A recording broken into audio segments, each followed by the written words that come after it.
আজকে আমার ভিডিওতে আপনারা দেখতে পারবেন বড় অরণ সরকারি প্রাথমিক বিদ্যালয় নতুন স্থাপিত স্কুল যেটা নতুন করে তৈরি করা হইতেছে। থাকতেছে স্কুল এবং মসজিদ সংলগ্ন একটা পুকুর, থাকতেছে বড় অরণের মসজিদ, ইভেন কি থাকতেছে বড় অরণের পুরানো রাজবাড়ি যেটা পরিণত হয়ে গিয়েছে একটা স্কুলের মানে কিন্ডার গার্ডেনে।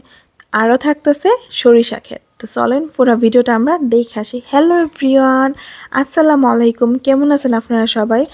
আমি হইতেছি ব্রাহ্মণবাড়িয়া সানায়া, আশা করছি আপনারা লেগে নতুন আরেকটা ভিডিও নিয়ে। তো আমি অনেকদিন ধরে ভাবতেছিলাম যে বড় অরণের ভিডিও করবো, কিন্তু বড় অরণের ভিডিও করা হইতেছে না।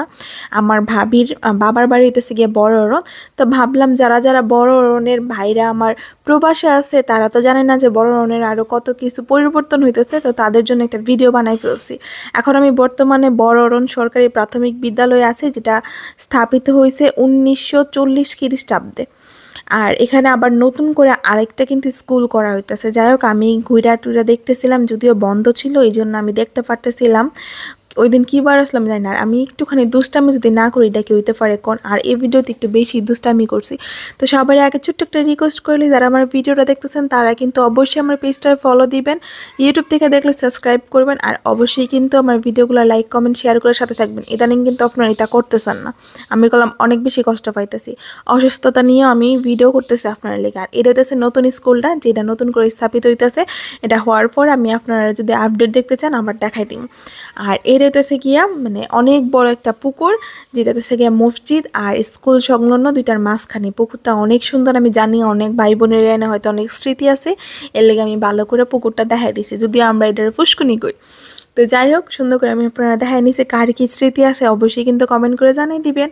আর আমার হাতের ডান পাশে হইতেছে গিয়া মসজিদ, বড় অরণ মসজিদ। তো আমি মসজিদটাও দেখাই দিতেছি, ভিতরে যে দেখাইনি বাইরে থেকে দেখাই দিতেছি। কার কি স্মৃতি আসছে অবশ্যই কিন্তু আমার কমেন্ট করে জানাবেন।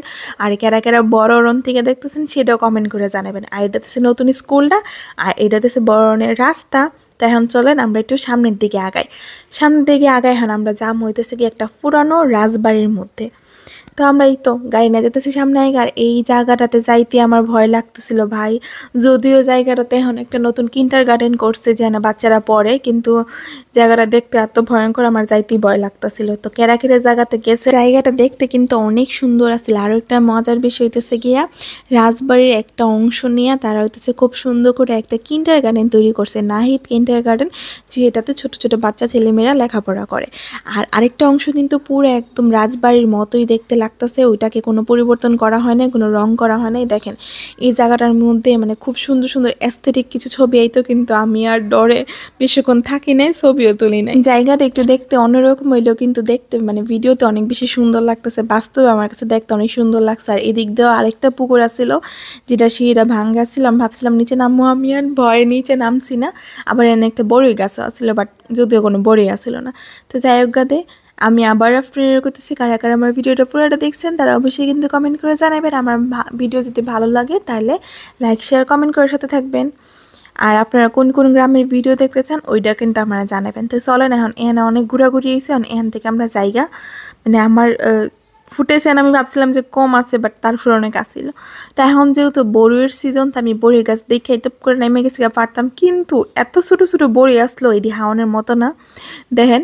তো যাই হোক, এখন আমরা জায়গা সরিষা ক্ষেতের মধ্যে, সরিষা ক্ষেতের সিজনে যদি সরিষা ক্ষেতে না যায় তাহলে কি হইতে পারে। আর আমার সরিষা ক্ষেতের ছবিগুলো আপনারা অনেক ভালোবাসা দিয়েছেন, কিন্তু ভিডিওগুলো আপনার কাছে যাইতেছে না, একটু ফেসবুকের সমস্যার কারণে আমি জানি। যদিও যায় আপনার কাছে তাহলে কিন্তু অবশ্যই পুরোটা ভিডিও দেখবেন।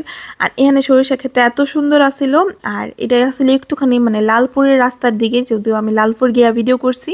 তো সাইডে দেখে আমি এখানে সরিষা ক্ষেতে নাইমা ছবি আর ভিডিও করে নিয়েছি। দেখেন আমার অনেক সুন্দর লাগতেছিল, যদিও ড্রেসটা আমার গেছে না, আমি জানি না যে সরিষা ক্ষেত ফামো, এর লেগে আমি আর ওরকম ড্রেস তাহলে ফুরে যেতাম, তাইলে অনেক বেশি ফুটতো সরিষা ক্ষেতে। আমার ড্রেসটা মানে এই ফুলের সাথে গেছে না।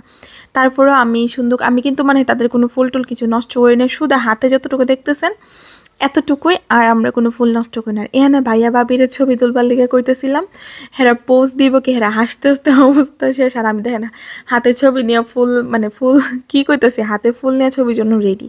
আর এখানে আমি একটা ট্রেন্ডের ভিডিও বানিয়ে নিচ্ছি, যদিও ভিডিওটা অনেক আগের, মানে ট্রেন্ডটা অনেক আগের আমি বানাইছি অনেক পরে। আর যেহেতু বইনে বড়ি দেখছে বা বড়ি ফারছে আর ভাইয়ে বড়ি কিনা নিত না, এটা কেউই তো পারে। এর লেগে আমার ভাইয়া বড় অরণ বাজার থেকে টক বড়ি কিনে নিতেছে, যেটা আমরা বাসায় যাওয়া পরবর্তীতে ভর্তা বানাইয়া খামো। আর হে ভর্তার ভিডিওটাও কলাম আইতেছে পরবর্তী ভিডিওতে। তো সবাই কলাম চ্যানেলে মানে সাবস্ক্রাইব করে রাখবেন আর পেজটা ফলো করে রাখবেন, তাহলে এই পরবর্তী ভর্তার ভিডিওটা দেখতে পারবেন। কারণ শীতের দিনে বড়ি ভর্তা না খাইলে আর কি খাইলাম কন। তো আজকে লেগে এনে বিদায় নিতেছি, সবাই ভালো থাকবেন।